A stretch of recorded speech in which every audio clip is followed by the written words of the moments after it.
কোনো সরকারে আমাদেরকে একটু শান্তি দিতে পারল না।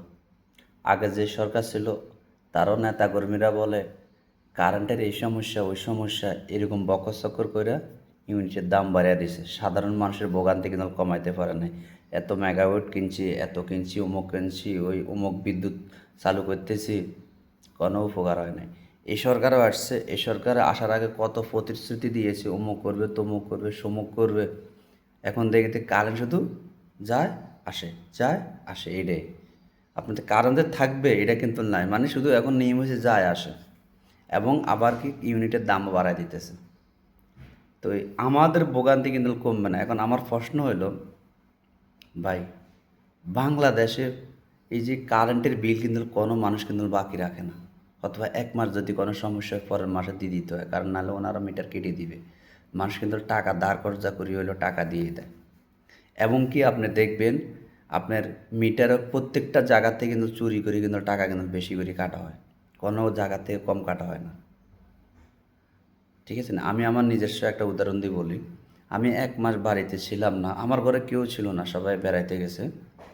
১ মাস ১৭ দিনের মতন, কিন্তু আমার বিল ঠিকই ২৩৫ টাকা চলে আসছে। তো আমার যে এরকম ২৩৫ টাকা বিল আসছে, এরকম শুধু সারা বাংলাদেশে দেখেন অনেকের এরকম বিল আসতেছে। এবং মিটার ভাড়া, অমুক ভাড়া, সমুক ভাড়া, কারেন্টের বিল কেউ কিন্তু বাকি রাখে না। তারপরও তোমরা এই টাকাগুলো কই যায়, কার কাছে যায়? তারপরও এরা মনে করেন কারেন্টের এই সমস্যাটা সমাধান করতে পারে নাই, শুধু আসে যায় আসে যায়। আরে ভাই, কী অবস্থা!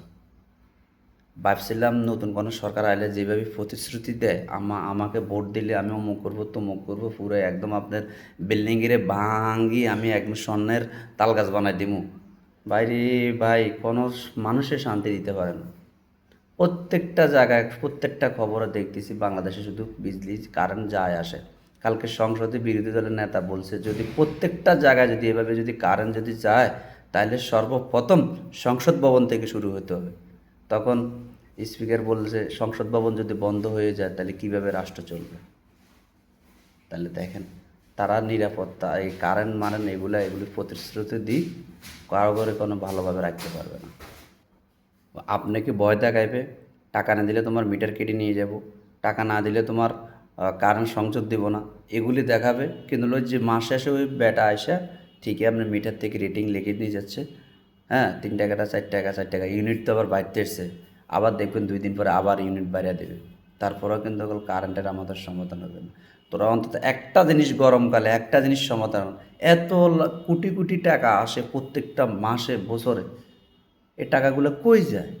কারেন্টের টাকা, কেউ তো টাকা বাকি রাখে না। আমাদের মূল কথা হলো চোরের বাংলাদেশ, এটা কোনোদিনও ঠিক হবে না ভাই। অত আপনারা খারাপ ভাবতেছেন। হ্যাঁ ভাই, আমি কারো পক্ষ বিপক্ষ হয়ে কথা বলতেছি না, যেটা সত্য কথা সেটাই বলতেছি।